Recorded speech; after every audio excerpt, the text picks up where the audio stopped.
we got to let this man speak.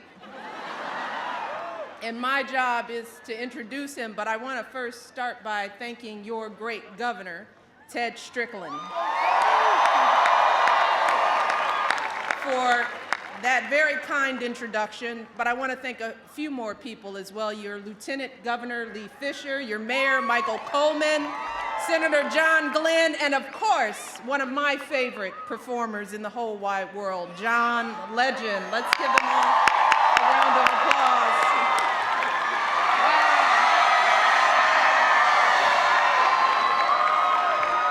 Let me tell you how thrilled I am to be here tonight with all of you.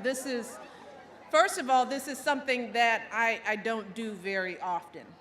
In fact, oh, you're so sweet. In fact, I haven't really been on the trail since a little campaign you might remember a couple of years ago. And believe it or not, as Ted Strickland said, the last time Barack and I campaigned together was 2 days before that little election, and we were right here in Ohio. But the truth is, as a self-described mom-in-chief, truly my first priority has been making sure that our girls are happy and healthy and adjusting to their very interesting new life in the White House. But I think in that respect, I am like every parent that I know. My children are the center of my world. And my hopes for their future are at the heart of every single thing that I do. And when I think about the issues facing our nation right now, I think about what that means for our girls. And I think about what that means for the world that we're leaving for them and, quite frankly, for all of our children. I think about whether or not we're leaving the next generation, and that would be many of your generation, folks, whether we're leaving something better. And that's really how I look at things. And the truth is, I'm here because that's how Ted Strickland looks at things, and that's how my husband looks at things. Because this is a serious moment for our country. There is so much at stake. And tonight, this is about more than just politics. It's about whether or not we as a people can move forward through times of challenge and cynicism and frustration and use the opportunity we've been given to build better communities and to build a better country. That's why Barack has fought the battles he's fought over the past 2 years, and we've got so much more to do. There's no doubt about that. But already we have seen some important victories that have made a real and positive impact on the lives of children and families all across this country. Today, more of our families are in control of their own health care. Today, more of our students are receiving the financial aid they need to earn a college education. Today, more of our veterans and military families are receiving the care, the support, and the opportunity that they have earned. That is how Barack measures success. Not by daily polls or noisy chatter, but by positive change that touches people's lives. Now, that's why he ran for president in the first place, because he knows that his life, like mine, is only possible because of the American dream. And keeping that dream alive and within reach for all Americans, believe me, is what drives him every single day. That is why he works hard. That's why he stays up at night. And I believe that that's why folks like all of you across this country joined our campaign 2 years ago. That's why many of you, remember, you made those calls. You knocked on those doors in the freezing snow and the blazing sun. Remember that? And I believe that that's why we're all here today. We're here to restore that dream for all of our people. That is the change we're fighting for. That's what's at stake. That has been the change Barack has fought for so many years. As a young community organizer, trying to bring jobs and hope to struggling neighborhoods on the south side of Chicago, it's what he fought for in the Illinois State Senate and in the U.S. Senate, South Side. It is what he talked about all those months on the campaign trail. It's the change he's been fighting for every single day in the White House, and that he's going to keep fighting for every single day in the White House. So tell me something, Ohio. If you are still as fired up and ready to go as you were 2 years ago, then I know that we can keep bringing about the change that I know, that we all know. We can keep that American dream alive. So I'm going to ask you something. Can we do this? Yes, can we do this? Yes, we can. Are you fired up and ready to go? Yes. Then it is my honor to introduce to you my husband, the President of the United States, Barack Obama.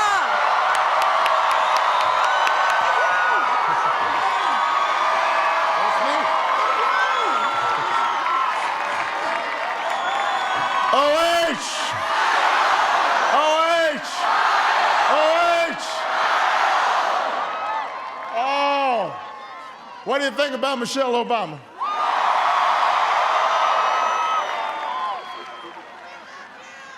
She's kind of cute, isn't she? Yes, indeed. It is good to be back in Columbus. Thank you so much. I am so proud to be here with Governor Ted Strickland, one of the finest governors in this country. Lieutenant Governor Lee Fisher, Yvette McGee-Brown, Michael Coleman, an outstanding congressional delegation, Mary Jo Kilroy, Tim Ryan, Marcia Fudge, John Bocherry, outstanding former senator and astronaut, John Glenn, the Central State University drumline in the House, and my friend John Legend, and about 35,000 of my closest friends.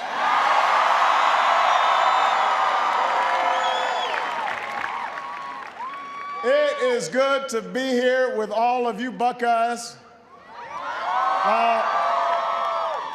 Now let me just say, I am sorry about last night.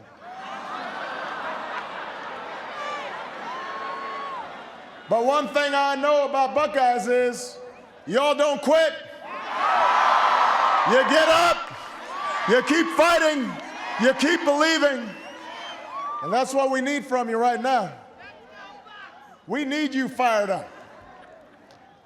Because in a little more than 2 weeks, you can set the direction of this state and the direction of this country for not just the next 2 years, but the next 5 years, the next 10 years, the next 20 years. Just like you did in 2008, you can defy the conventional wisdom, the kind that says you can't overcome the cynicism of our politics. You can't overcome the special interest and the big money. You can't elect a skinny guy with a funny name, Barack Obama. You can't tackle our biggest challenges. Everybody said, no, you can't. And in 2008, you showed them, yes, we can.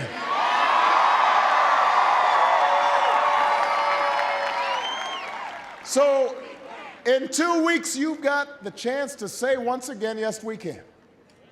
Now, look, let's be honest. This is a difficult election. This is hard. And it's hard because we've been through an incredibly difficult time as a nation. We've gone through a tougher time than any time in the lifetimes of most of you. Think about it. For most of the last decade, middle-class families saw their costs rise from everything from health care to college tuition, while their incomes fell. Between 2001 and 2009, the incomes of middle-class families fell by an average of 5%. Job growth was the most sluggish it had been since World War II. A lot of jobs moved overseas, especially here in Ohio. There were too many parents who couldn't afford to send their kids to college. Too many people who couldn't afford to see a doctor when they got sick. Americans working 2 jobs and 3 jobs just to make ends meet. And then all these problems were compounded with the worst economic crisis since the Great Depression. And I think sometimes we forget how scary it was, the magnitude of this crisis. We lost 4 million jobs in the 6 months before I was sworn in. 750,000 the month I was sworn in, 600,000 the month after that, 600,000 more the month after that. We lost 8 million jobs during the course of this recession. A once-in-a-generation challenge. And when I was sworn in, it was my profound hope, and I know it was the hope of many of you, not just Democrats, but Republicans. It was the hope of so many people that it would cause both parties to put politics aside for a moment for the sake of the country. The notion was that we could move beyond the division and the bickering and the game playing that had dominated Washington for so long. Because although so many of us are proud to be Democrats, we are prouder to be Americans. We are prouder to be Americans. But the Republican leaders in Washington made a different decision. They made a tactical decision. Their basic theory was that we had gone into such a deep hole.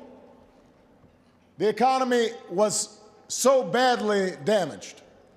They knew it was going to take time for us to repair the economy. They knew it was going to take longer than anybody would like. And they knew the people would be frustrated, and they'd be angry.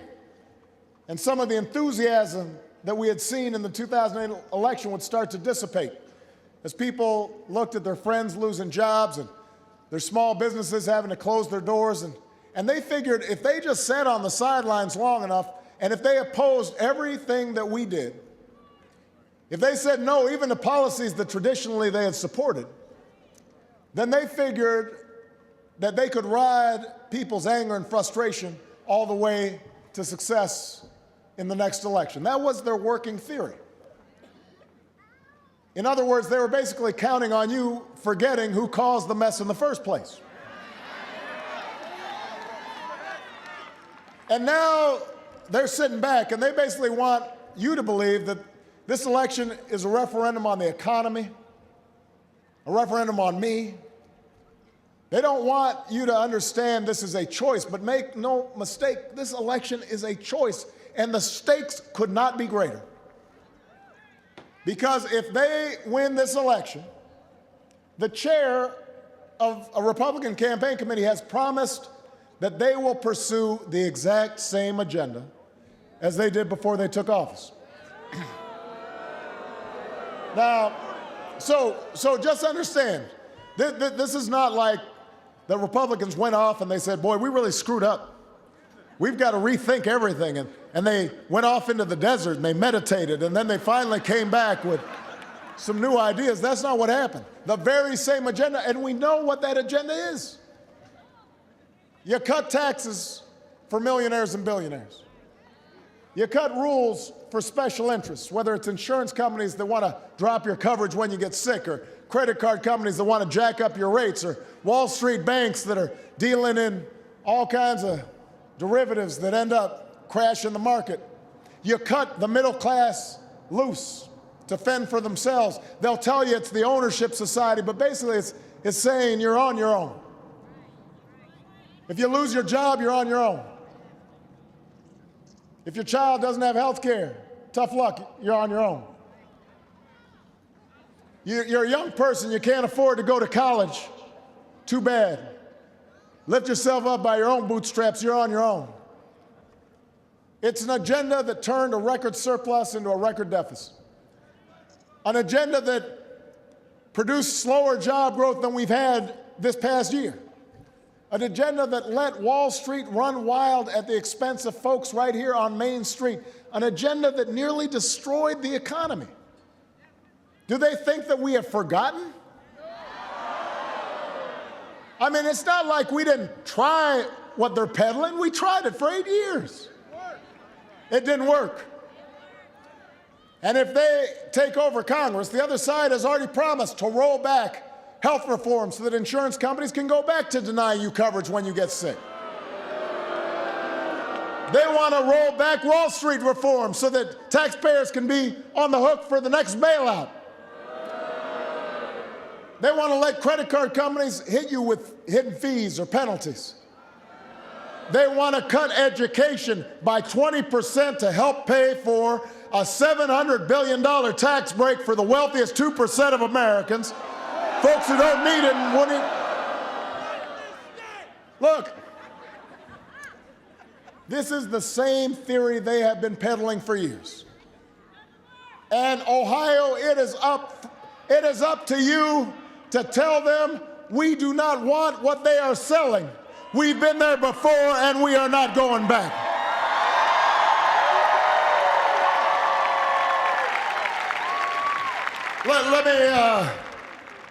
I've been explaining to people around the country, it's as if they drove America's car into the ditch. They drove it into the ditch, and it was a big ditch.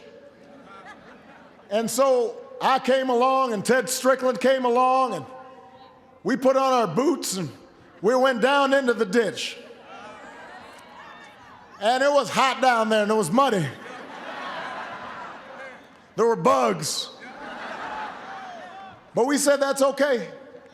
Even though we didn't drive it into the ditch, it's still our responsibility to get that car out of the ditch.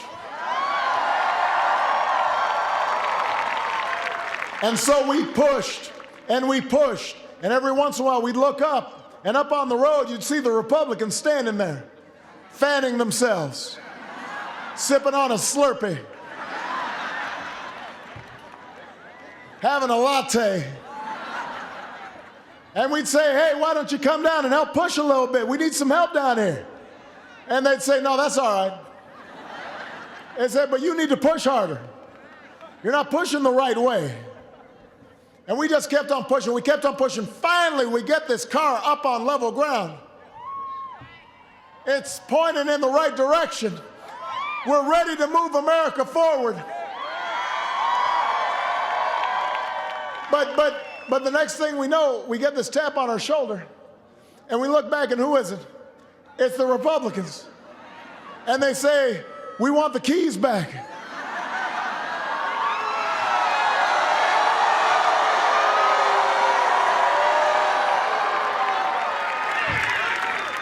You can't have the keys back. You don't know how to drive.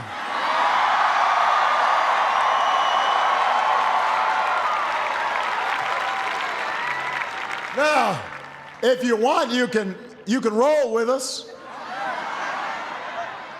But you got to be in the back seat.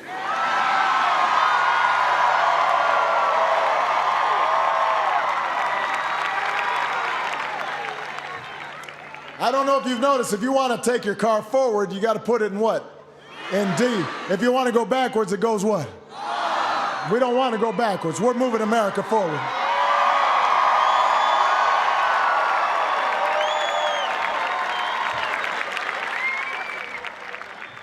Because I love you back. Now, let's examine what's happened over the last 20-something months. Because of the steps we've taken, we no longer face the possibility of a second depression. The economy's growing again. The private sector's created jobs 9 months in a row. But you know what? We still have such a long way to go. We've got so much more work to do. I know there are people out there who are just hanging by a thread, people who are hurting. It's what keeps me up at night. It's what keeps me fighting. But I also know this. The biggest mistake we could make right now, Ohio, is to go back to the very same policies that caused all this hurt in the first place. I mean, think about it for a second. It just doesn't make sense.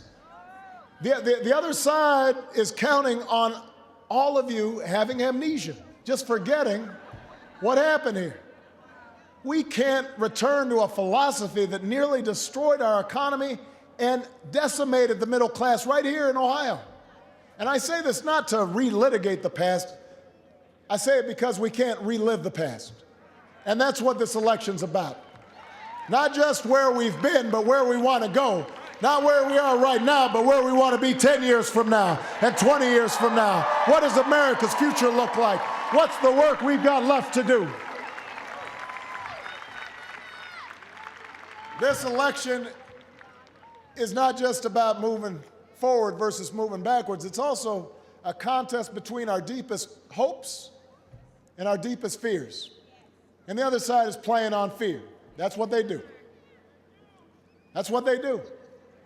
You see, we Democrats have a different idea about what the future should look like, and it's an idea rooted in our belief about how this country was built. It's based on not just ideas in books, it's based on the lived history of Ted Strickland and Michelle and myself.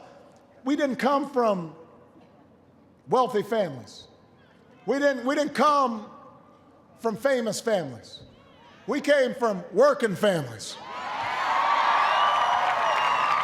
We came from some ordinary folks. We had to go to school on scholarships and grants.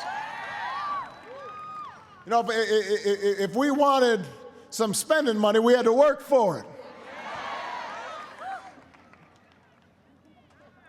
And so we remember the story of our families' lives, and it's a story of your lives. And we know that government doesn't have all the answers to our problems. We believe government should be lean and efficient. But in the words of the first Republican president, Abraham Lincoln, who, by the way, I'm not sure could win a nomination in the Republican Party right now, we also believe that government should be there to help people do what they cannot do better for themselves. That means we believe in a country that rewards hard work and responsibility, but also a country where we give each other a hand up, where we look after one another, where we say, I am my brother's keeper, I am my sister's keeper. That's the America I know. That's the choice in this election.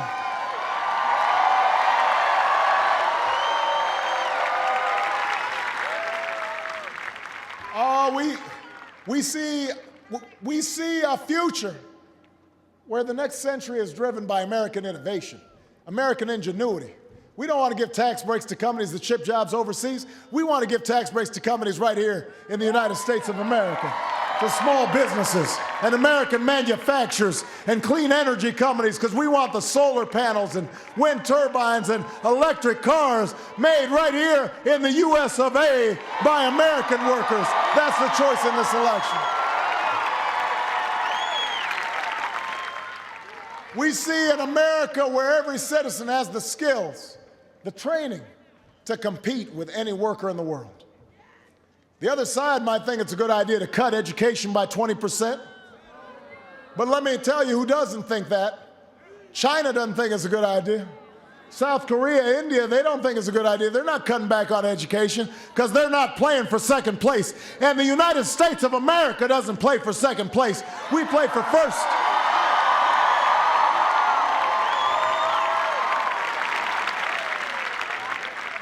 That's why tens of billions of dollars in taxpayer subsidies that used to go to big banks, you know where they're going now? Where they should, to students and families to help pay for their student loans, to help pay for their education. That's why we're making a college tax credit permanent, worth $10,000 in tuition relief for every student who's going to college. We see an America where the middle class is growing, where opportunity is shared, where it's not just some people who make it, but everybody's got a chance to make it, where the only limit to your success is how hard you're willing to try. That's why we want to give tax cuts and make them permanent for middle-class families. That's why we'll fight efforts to privatize Social Security. That's not going to happen on my watch.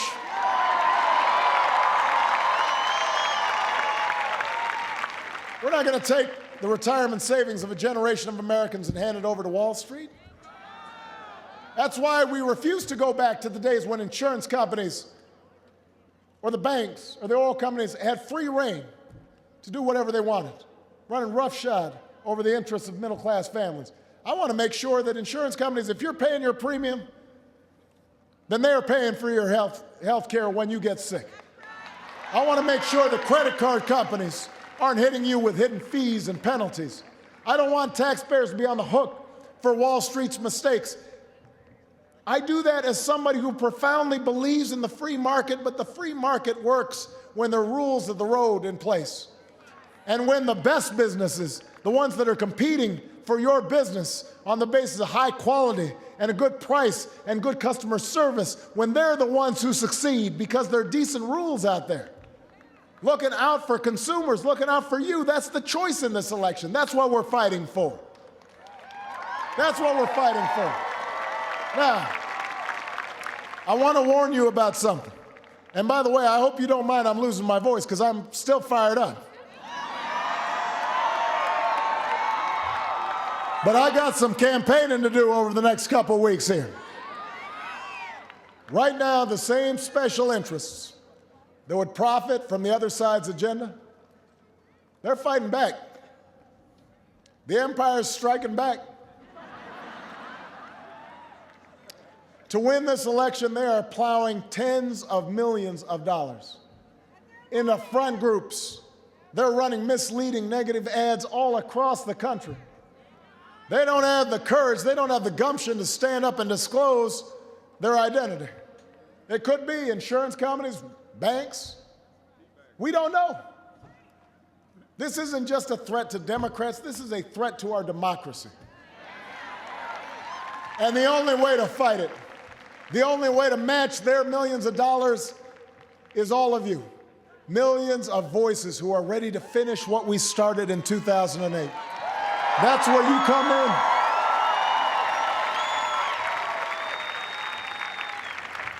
That's where you come in. That's why you need to vote in this election. Thanks to early voting here in Ohio, you can vote right now. Look, a lot of you got involved in 2008 because you believed we were in a defining moment in our history. You believe this was a time where the decisions we make, they're going to shape the lives of our children, our grandchildren, for decades to come. That's why you knocked on those doors. That's why you made those phone calls. That's why you stood in line, some of you, to cast your vote. Some of you for the very first time in your lives because you believed that your actions could make a difference, that you could play a role in making change. And now we're not just advocating change. We're not just calling for change. We're doing the hard work of change. We're grinding it out. Sometimes it's frustrating. We're delivering change inch by inch, day by day. It's not easy. Believe me, I know it's not easy. I understand that some of you, when you think back, election night looked so good. Inauguration day, Beyonce was singing. Bono was up there. Everybody had a good feeling. And then you know what happens is, we start trying to solve these problems and it doesn't happen as quick as we want. Suddenly the other side is obstructing and people start looking around and saying, a family member of mine's still losing a job, or another foreclosure sign's gone up in my neighborhood, and you're seeing all these TV ads, and politicians are tearing each other down, and pundits are saying, you can't really change politics. I know it gets discouraging sometimes. But don't let anybody tell you this fight isn't worth it. Don't let them tell you you're not making a difference. Ohio, because of you right now, there's a woman in New Hampshire who no longer has to choose between losing her home and treating her cancer. Because of you, there are parents who can look their children in the eye and say, yes, you are going to college. Because of you, there's some clean energy entrepreneur that is out there building some new plant somewhere and calling people, putting them to work, putting up help wanted signs. Because of you, 100,000 brave men and women are no longer at war in Iraq. That's all because of you.